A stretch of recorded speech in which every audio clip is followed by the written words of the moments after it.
मैं डॉक्टर रऊफ राना आपको खुश आमदेद कहता हूँ। आज डिस्कस करेंगे ऑस्टियो डी टैबलेट के बारे में। Osteo D tablet vitamin D का एक ख़ास एनालॉग है। ये विटामिन डी के यूँ समझ लें कि फ़ाल शक्ल है, एक्टिव शक्ल है। ये ज़्यादातर इन मरीज़ों को तजवीज़ की जाती है जिनको गुर्दे का मर्ज़ हो, जो गुर्दे के मर्ज़ में मुब्तला हों, ख़ास तौर पर ऐसे लोग जिन्हें रीनल फेलियर हो चुका हो, यानी कि वो डायलिसिस पर हों, उनमें इस दवा का इस्तेमाल करवाया जाता है। इसके अलावा भी कुछ मरीज़ों में इस दवा को तजवीज़ किया जाता है जिनमें थायराइड की बीमारी हो या जिनमें हड्डियों की बीमारी हो, उनमें भी इस दवा का इस्तेमाल करवाया जाता है।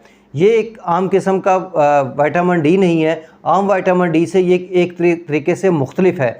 जब आम विटामिन डी को हम लेते हैं तो वो पहले जिगर में जाकर एक्टिव होता है, उसके बाद गुर्दे में जाकर मज़ीद एक्टिव होता है। लेकिन ऐसे मरीज़ों को अगर ये आम विटामिन डी दे दिया जाए जिनके जिगर भी ख़राब हो या फ़र्ज़ करें जिनके गुर्दे ख़राब हों, तो उनमें ये विटामिन डी एक्टिव नहीं हो सकता, अपना काम सही तरीके से नहीं कर सकता।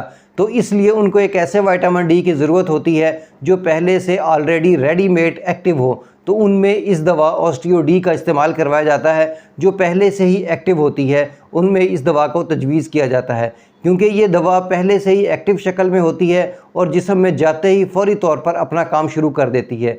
ये दवा ना सिर्फ कैल्शियम को जज़ब करती है बल्कि हमारे जिस्म में से कैल्शियम को ज़ाया होने से भी बचाती है। इसके साथ साथ ये फास्फोरस के जज़ब होने को भी बढ़ा देती है। इस दवा को खाने से पहले भी लिया जा सकता है या खाने के बाद, दोनों सूरतों में लिया जा सकता है। दूध के साथ भी लिया जा सकता है, पानी के साथ भी इस दवा को लिया जा सकता है।